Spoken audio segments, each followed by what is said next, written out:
એ ભાઈએ સ્વયં સ્પષ્ટ કર્યું છે કે આ ઘટના કેમ બની, એને કેમ કરી. એ વ્યક્તિ સાથે પણ ભારતીય જનતા પાર્ટીનો કોઈ લેવા દેવા નથી. મેં કહ્યું એમ. અને એમણે જયારે સ્પષ્ટ કર્યું હોય ત્યારે મહેરબાની કરીને કોંગ્રેસ ભાજપ ઉપર જૂઠા આક્ષેપ ન કરે એવી હું અપીલ કરું છું.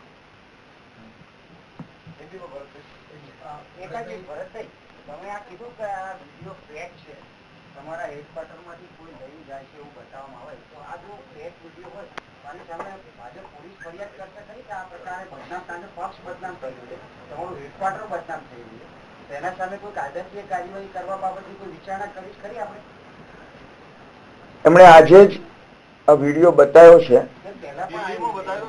હું ગુજરાતની વાત કરું છું. અમે આ વિગત લઈને અમારા કાનૂની નિષ્ણાતોને બતાવીને મોવડી મંડળને પૂછીને આગળની કાર્યવાહી કરીશું.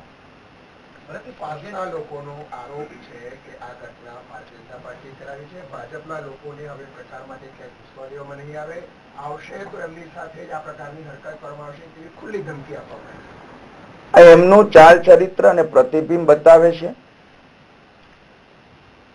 પાસના અનેક આગેવાનો એમના આ જ પ્રકારના વાણી વર્તનથી એમનેથી જુદા થયા છે.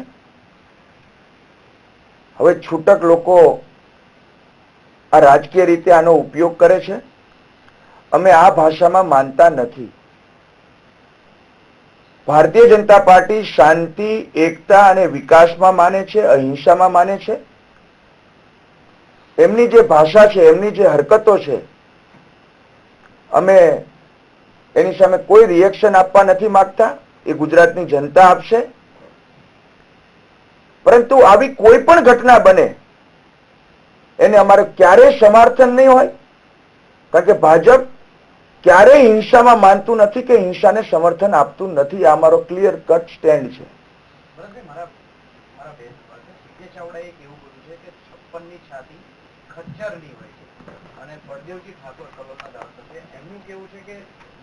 પ્રધાનમંત્રી ટપોરીની ભાષા બોલે છે અને સીજે ચાવડા તેમજ બળદેવજી ઠાકોર તેમને આંખોમાં કણાની જેમ પૂછી રહ્યા છે.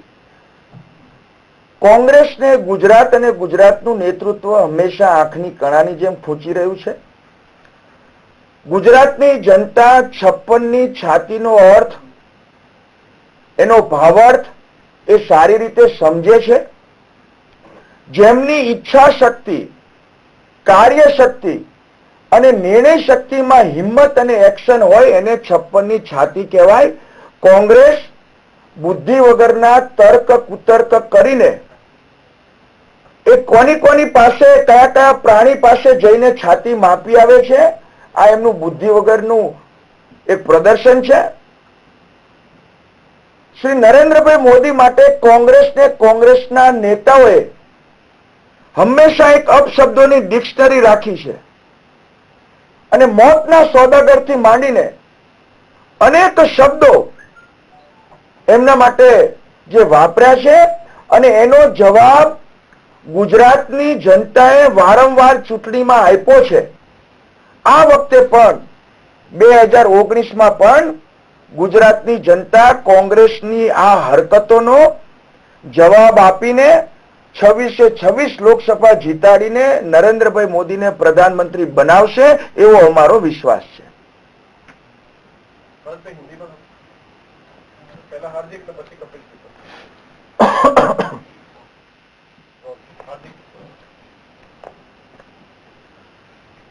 सुरेंद्रनगर में जो हार्दिक के साथ जो घटना हुई है उसके साथ बीजेपी का कोई लेना देना नहीं है.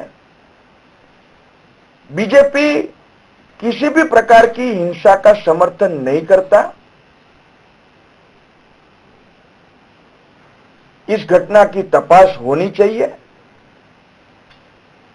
एक ये भी कहना चाहता हूं, जिस तरह से हार्दिक ने पूरे गुजरात में वर्ग विग्रह, वैर जैर और अशांति फैलाने का प्रयास किया था,